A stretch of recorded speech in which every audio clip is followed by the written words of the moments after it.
Gina, can you tell them to turn the music down?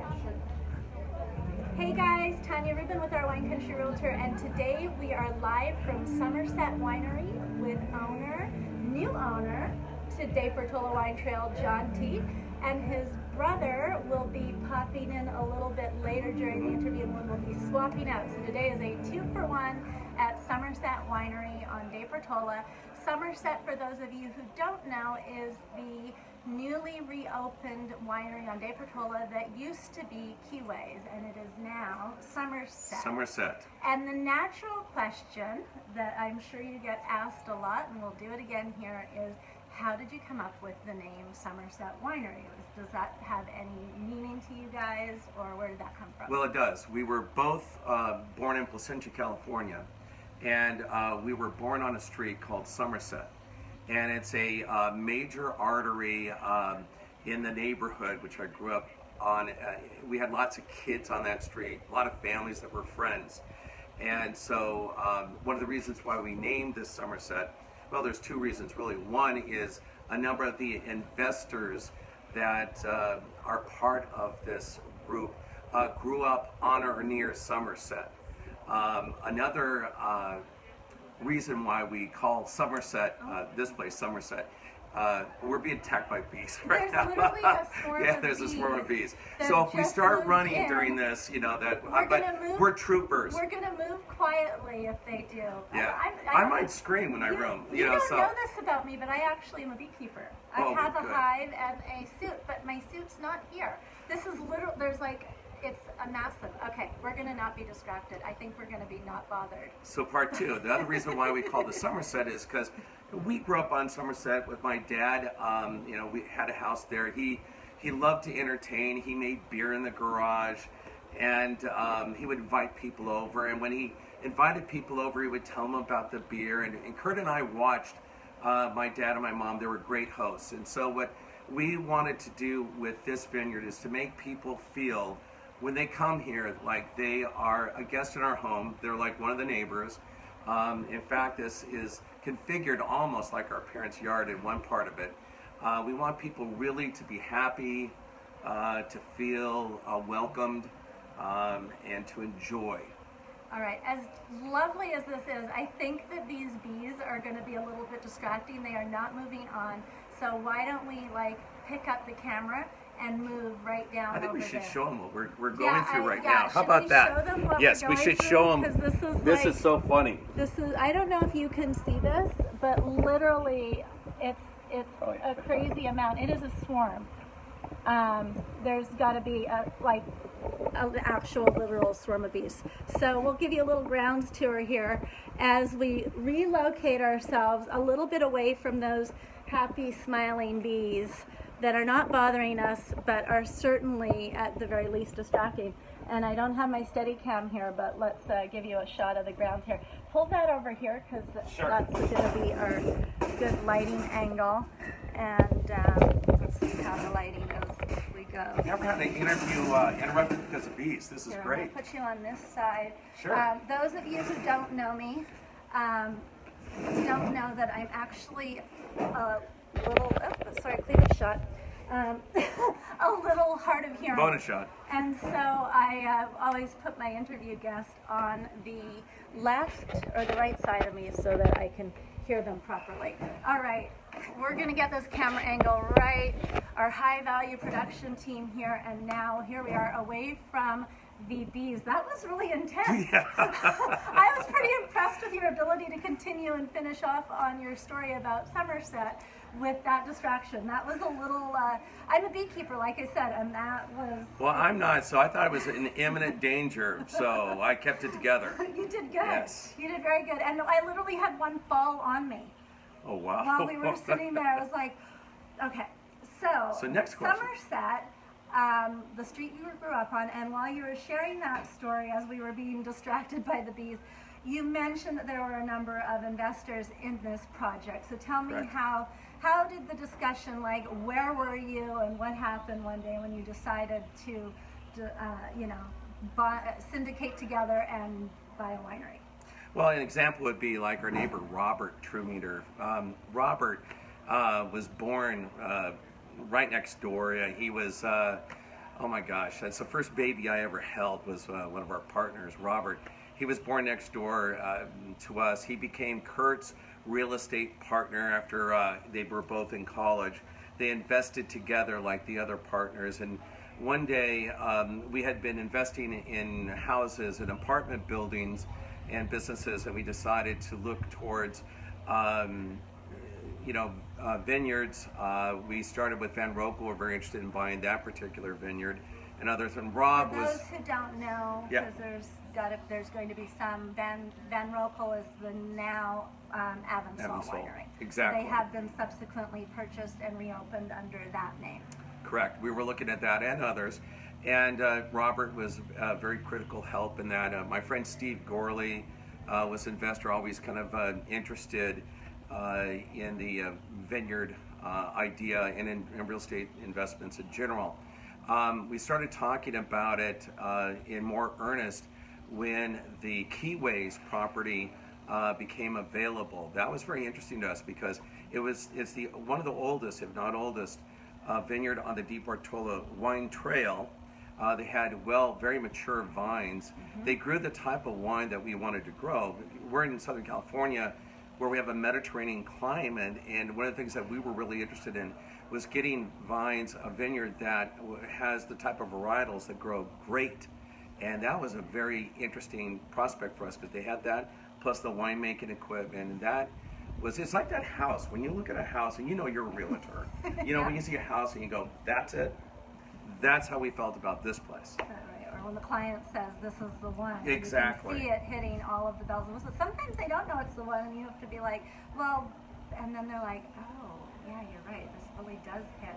Because they can get so overwhelmed in the process. Anyhow, I digress. That's true. So, what made you pick Temecula as your spot? You're from LA originally, and so you could have picked other wine regions that are not that far from Los Angeles. What made you look at and view Temecula as a great place to invest in a vineyard? Well, so you're right. I actually started in Placentia, but I did go away to LA, and when I went to UCLA, then I went to law school in LA and practiced in LA for a long time. I discovered Temecula by way of Napa. I went to Napa a few times, went to some great vineyards up there, started collecting wine. Then I started joining wine clubs down here. I was really liked Dofo. I liked Leoness. I liked Ponte. There are several of these vineyards I just really enjoyed. You're discovering the bees. Yes, Sorry. by now. You're hearing screams right now. Those are people being swarmed and attacked with venom. So anyways, back to our point. Yes. Once I became a member and I really became interested, that's when I started really looking at Temecula very seriously. And I've looked at it from a real estate standpoint. I've invested in Temecula myself, and I have also, of course, went forward and we bought a winery. So it's all worked out quite well. That's awesome. And when, so you mentioned a couple of wineries that you remember at before this adventure, Dofo. What are some of your favorite wineries as you've gotten more and more familiar with the area? I always like to talk about what your favorites are in addition to where we are today. We have a Grapevine tour coming through. Hey. This is one of our satisfied tour people. You guys can all Hi, John. This is, oh, thank you. This has officially been That was my ex. Hi, John. Great tour. That was my parole officer. Hey, Sam. How's it going? Good. How are you? How are the bees? Thank you, John. Thanks, John. Okay. No breaks, John. All right. So what was the question? I said this has been the most eventful interview ever. It doesn't get better than this. This was great. Or annoying. I don't know which one. It's up to you. You guys will have to tell me. Do we need a quieter spot, or do you like all the action? I love this. That was so fun.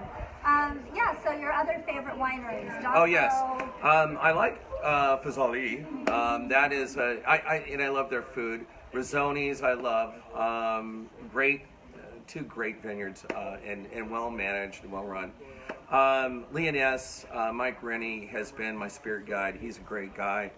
So before we push further, because now that puts me right into a great topic, and those are some wonderful wineries, but I think you're going to go here, so let me just push you right in. All right. As you've moved into the Temecula winemaking community and moved into the world of being a winery owner, you know, how have people in the community been, and what has that been like for you? I have to tell you, it has been an experience that makes me feel much more positive about humanity, because there's a group of people here that care about their neighbors. They care about the quality of wine they make. They care about the community that they have. We have a close-knit community in the wine community. They're good people. They're very supportive. When the rains hit and a lot of the wineries had problems, we all kind of pushed together and helped each other. That's typical. When we decided to open this vineyard, we couldn't have had greater neighbors. Everybody welcomed us. We've gotten great advice from a lot of the vineyard owners. It's just been really sensational. And we're very thankful, and we want to repay them by putting together a vineyard that is going to be a great part of the wine trail and to help everybody out. I think that is such a common, and one thing that has surprised me as I do these interviews and learn everyone's story in Temecula is just how strong and unique that community is in such a special way of people, not just in times of a crisis and a storm, but that collaboration and you know, I'll never forget the story when Nick Palumbo decided to go from growing grapes to opening a winery, and he shared with us here how they, how Hart, I believe it was Hart, literally said, pick the vat of juice from his harvest a couple of years ago. There was like six vats of wine and juice ready to, you know, and he's pick your potion. Which one do you want for your winery? After he had already bought the grapes from him, and those kind of stories just keep on reoccurring. And so when you mentioned Mike Rennie and how valuable he's been as a resource and collaborator, it's so common. It's such a great thing here. It has been. It made me feel very welcome, but it reassured myself about really believing in that old adage from the Bible that, you know, to love your neighbors, you love yourself, and these people do that. And so I feel a lot of goodwill, and we really want to repay it back. And I bet that was a surprise, because you know, moving into a community, I mean, you did your due diligence and your research, but until you're in the middle of it, you don't quite know what that's going to be like on a day-to-day. So, no, we don't. Yeah, but now that you're here, it's been sensational. I couldn't be happier. That is so cool. So, by profession, tell us what you do. Well, previous world or current previous world, yeah. I am an attorney, and you know, a large part of my practice, you know. We'll forgive him later. Yeah, I know. Sorry about that, guys. Har, har, har. A large part of my practice is for Los Angeles studio, but I do, you know, work on my own. We also have a real estate investment company with my brother, and you know, I'm at that stage of life where I'm doing what I believe in. I have had over the years causes that I believe in legally. You know, I have been on the California State Health Fraud Task Force. I've been fighting against unsafe, you know, medical and dietary products. That is something that's really big, especially fraudulent cancer products. I think that's the worst thing you can do to anybody. But, you know, at this stage of life now, I'm transitioning more into working with Kurt in the vineyard. I went from, you know, just weekends now to working during the weekdays here. And I gotta tell you, I haven't done anything in my life where I have enjoyed it more. This has been the best. So tell me about some of like the day-to-day operations that went into play from when you acquire the winery, yay, you have title, you're the owner of a winery, to opening your doors, because that is not just something you buy it now. It's like, okay, we're open.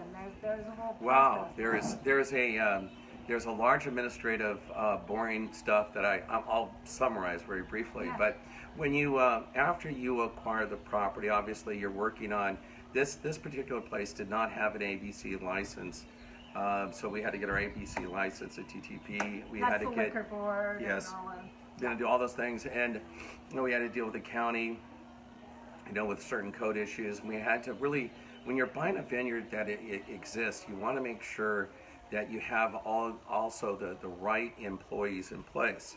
One of the first things we did, we got the best vintner we can find.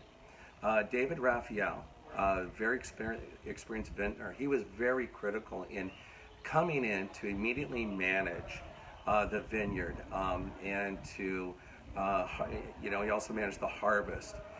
He's our winemaker. He was a critical hire. Another one was Casey. And if anybody doesn't know Casey, she's a well-known figure in Temecula Valley. She is managed a number of wineries, and she's just a wonderful person, very well-known with a lot of customers. She was critical in organizing our team, for our wine tasting, wine club, and that was critical. and didn't she bring back a few people that previously worked at Keyways as well? She did. Keyways had a very interesting history. Was, I think, well run by Terry, the previous owner, 2 owners ago, and then it was, unfortunately mismanaged. They did not care about the customers, did not care about the quality of wine as much, and they had David Raphael as their vintner, and he was too expensive, so they had to go with somebody else. And I tell you, the first thing we did was got David back, because David is just amazing. Go ahead. So that's going to lead me to another story that I'm privy to and wanted to share here. The other thing you purchased with the winery, or that came with the winery, was a number of gallons of wine that was not vinegar, but maybe like a step or two on the way to not being wine anymore. And you guys had a decision to make about what to do with it. How many was it? 27,000 gallons? Yeah. So this it was almost $2 million worth of wine, and we decided it didn't meet our expectations. Our vintner tried it, and he said it was absolutely unacceptable. So rather than open it down the drain, we sent all these cases of wine to a distiller, and they made pure alcohol. I mean, effectively moonshine. That's what they did. And we use it as cleaner here. It is absolute, like, ethyl alcohol, almost pure ethyl alcohol. And Kurt has been using it as cleaner. I'm glad he's not here, because he's been cleaning 9 hours a day. Oh. A little bit for the table, a little bit for Kurt, But it is very powerful. I don't know what to do with it. I'm sure this could be used at fraternity parties, but I don't want to contribute to the delinquency of fraternities. No. We do have it in storage, but and yes. It can also be used, though, in addition to its use as a cleaning product. My understanding is there are spirits that you can then use it like in a brandy, like a limoncello, or Correct. Those kind of Right. kind of supplemental product, and those will be wine based, so they would be allowed by our liquor permit here. And then now this is also, you shared the love, because these spirits belong to, I think, 3 different places now. Yeah, we did. Marie Curie, I guess. Yeah, that was one of them. One of them. And we did share the love. We did have a deal where they got a large percentage of this alcohol. We have enough really to send a rocket to the moon. Yeah. So the Somerset moonshine will be making its trace appearance throughout the valley in places we can't even imagine and don't even know yet. It's going to be interesting, I tell you that. So, as you've explored Temecula and kind of gotten familiar here, we talked about some of the wineries that you've enjoyed outside of your own, of course. What are your favorite spots to go and get a meal in town? Oh, in town. Well, You can be out of I can town tell too, you, but I really do. My favorite place to go, and it is Lyonesse. I go there and I bring my family and my friends to Lyonesse, and we have an incredible dinner there. Yeah. Or also their lunches are amazing. Their beef If you Wellington, haven't had their unbelievable. Caesar salad. I believe I have, but another thing that my kids like is their fries. It sounds crazy, that's just a side dish, but for whatever reason, it's delicious. Well, It's you really know good. the reason, right? Triple fried in duck fat. Oh wow. Yeah, that's the reason that Leoness French fries are as good as they are, and also the reason, incidentally, in interesting piece of trivia, the triple frying means they can actually run out of French fries. So if you ever go there and they don't have them, that is why, because it takes 3 days to make their French fries. Well, that's a secret I got to keep from my cardiologist. So I've got to no more isn't duck fry. duck fat a heart healthy fat? We have to look that up. We're gonna let's just say it is, and be. I'll go ignorant with it. of I'll stipulate. I'm with you. I am absolutely with you. I also, we go to dinner at South Coast, and we really enjoy that. It's always been a favorite place. I love dinner at Ponte as well. Yeah. And it's just a nice, relaxing, great dinner, great food. So it's hard. Basically, what you're saying is wine country is now like steeped in your roots. It's hard to get you out of wine country. It's a beautiful place. It's a beautiful. I have the same ailment myself. I fell in love, and here we are. So this has been interesting. I'm trying to think of. There was a couple of other questions, I'm sure, and in our bees and our tour and our. Yeah, we had a few distractions, didn't we? We've been. Yeah, this has been eventful. Well, one of the things I do, if you want to generally know about the future of this place. Would be great. We plan on developing this property so that we're going to bring back weddings like we had before. This is a place where many, many people in Temecula got married. And I know that because they've come back to take pictures. They've come back, they told us about their weddings. And they want to have now their sons and daughters want to have weddings there. So we're going to be expanding our wedding capabilities here. That's something we're looking forward to. Longer range, I think your brother may have mentioned, maybe he was just spinning a yarn, but he mentioned that you'd like to do a restaurant on site as well. Well, we're talking to the county right now, and we have a place where we want to designate the restaurant, and that is an inevitable, plan that's going to be, I think, hopefully by the end of the year. Oh wow! Okay, so that's not as at least long range as I would have thought. That's exciting. We're in the process of talking to the county about permits and so forth, and so I think one of the things that is the restaurants and the food in wine country is actually one of the things that I think distinguishes Temecula wine country from other wine regions. And while the wine purists in some people may find it maybe offensive or not as pure, I think that most people, when they enjoy wine, also want to enjoy food. And the fact that so much of the valley caters to that, I think, is part of the reason that visitors, when they come to the valley, have such a great experience. Because they can try all of these different wineries and restaurants and, live music, which you guys are doing here. Well, I really agree with what you say. Our restaurant, I want to have food that really pairs well with the type of wines we sell. We just don't want to have food. We want wine that pairs well with the food, because the experience is to enjoy both the wine and the food. And I think that's one of the things that Leoness and Rizzonis, Fazali, they do really well as they pair the food with wine. Yeah, no, I think it's a really big part of. I haven't read any studies on it, so I can't document it. But it just feels so organic that when I go to another area, I'm missing the food. I know, yeah. And here, you can do a winery, visit one winery, visit a second winery, and then make a food break at a third winery, where you're getting refilled. I had that experience in Napa. I just had an old favorite restaurant called Mustard's, and I love Mustard's. They had unique dishes that were paired very well with local wines. I loved it. It's great. So what have you, as a winery owner now, you didn't come to winemaking with necessarily a formal wine education, but how have you What have you been doing to kind of get up to speed, if you will, on that front? Or did you always, like, have you had a lifelong passion for wine and this is just the final chapter in that? I think it started around 1986. I went to vineyards in Napa like Cake Bread and BV. I used to be a big fan of George Latour, BV, and I would collect wines. I went to wine club meetings, with up in Northern California with my cousin. I enjoyed a lot of great wines in Santa Barbara, and I learned with every vineyard you go, you learn a little bit from each experience. And from collecting wine to joining wine clubs, I became very interested. Then I became a winery owner. Well, now the pressure's on.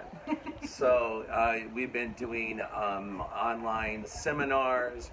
We have been, spending a lot of time with David Raphael, learning from him because he is the one who got his degree from UC Davis. He's an interesting gentleman, but he has taught me a lot of what I know. And a lot of it is just showing up. I was here for the harvest at 3:30 in the morning for a few of our harvests. I was here for the pressing. I was here for the bottling. I was here at different aspects, and you learn, by doing. I've also learned a lot by talking to gentlemen like Mike Rennie, who was, I think he's had 42 harvests. He's been around. He's been around. Temecula wine. And that's probably just harvest seasons, not including Right. all of the wineries that their management company consults for and works with. They have a great influence on the. I think any winery owner would greatly benefit from going to Temecula wine specialists, the consultants. That's Mike Rennie's company. We learned so much from him and Rabot and others. I think you really have to start with them. Yeah.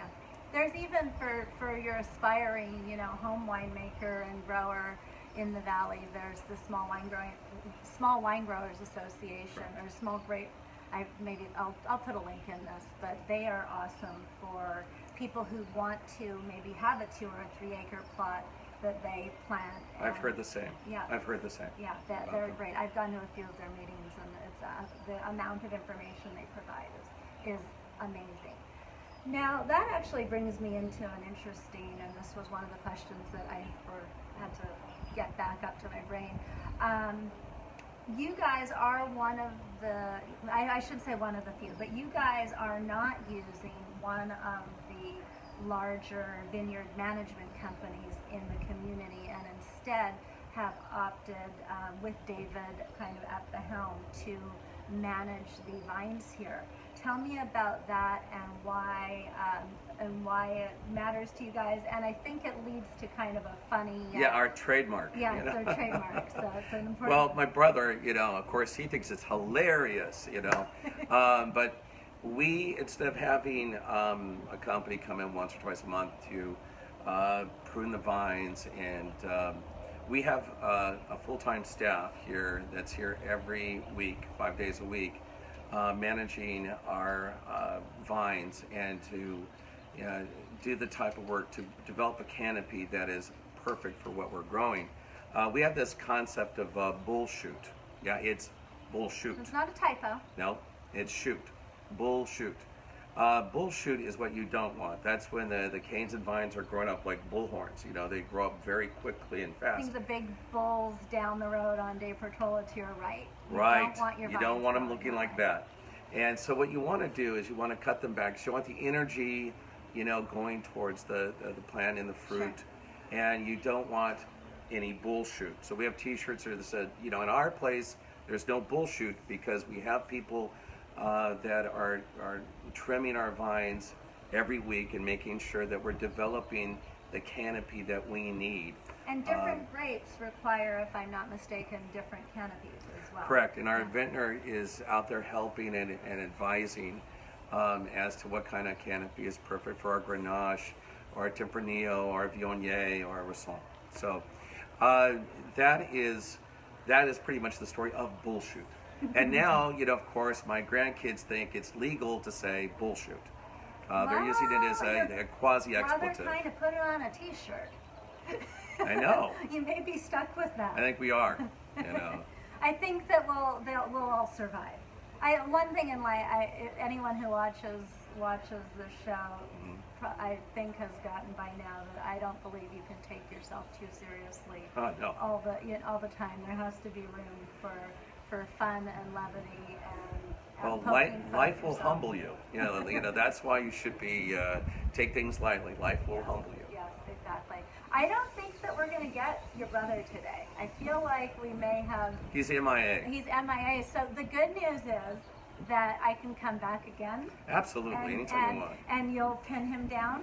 I'll get him a headlock, We'll whatever get him a you headlock, need to do. maybe I'm the older handcuff brother. him, handcuff him to the chair so that we can have a conversation with him. And I know we're also going to come back and have another conversation with David to learn more about the winemaking and the nuts and bolts of that. So a lot to look forward to. Can't wait to see all of the growth and development that you guys are sure to have here at the winery. I drive by every single day pretty much on my way into town and have seen this place just come back to life, and it's really been encouraging, and then meeting the two of you has also been wonderful. So I can't wait to see where your adventure takes you. Well, we appreciate it so much. What we want to do, and we hope you've experienced this, is that we want people to come here and live in the moment. You know, when you come out here, you're away from the city. It's a rural environment. We just want you to leave your problems behind, be happy, enjoy, have some good wine, go on one of our fun tours. You'll never forget it. Yeah, and I can attest to the fact that if you show up to the winery and you see John or his brother and they're about to take a group through, that they will literally just like almost drag you in to just join the tour with them. They are wonderful hosts. They really are so excited and so passionate to share this beautiful spot with their visitors, and that shows right when you walk in the door. So you guys are, I think, off to an amazing start. Yes, if you see either Kurt or me, we'll be more than happy to talk to you about the vineyard, take you on a tour. If we're taking a tour around, join us. We're more than happy. And we're also very excited, for those of you who don't know, and those who do, a reminder, we're hosting monthly gatherings and get-togethers at a different winery every month. And this month, this is Wine Country Wednesday is what we call the event. And Wine Country Wednesday in April will be hosted here at Somerset from 12 to 2:30. We're going to be over in the gazebo right to our left here. So if you have not been, and if you have been and want to come back, definitely a great opportunity to come and check out the winery. We hope you will join us. There will be information about that in the comments below as well. And John, thank you so much for your time today. This was a lot of fun. And this was like such an adventure, my most adventurous interview yet. Wow. Yeah, it's the only interview I've ever had in my life where my life was potentially in peril. You guys really have no clue. Like, that was a full swarm of bees. I'm curious to see if they've moved on. But thank you so much for watching. We will be back again on Monday with a roundup of what's going on in the Temecula Valley. Definitely join the group Wine Country Living, like the page. It is the place to be for all of the community updates and fun in the Temecula Valley, and we will continue to bring you those updates and great interviews like this one. Have a fantastic day. Thank you so much for joining us. And you're gonna see me sneak up. There's no way I have never been in an interview where I got attacked by bees. Holy God! I don't know if we're finished. I think that might be an outtake.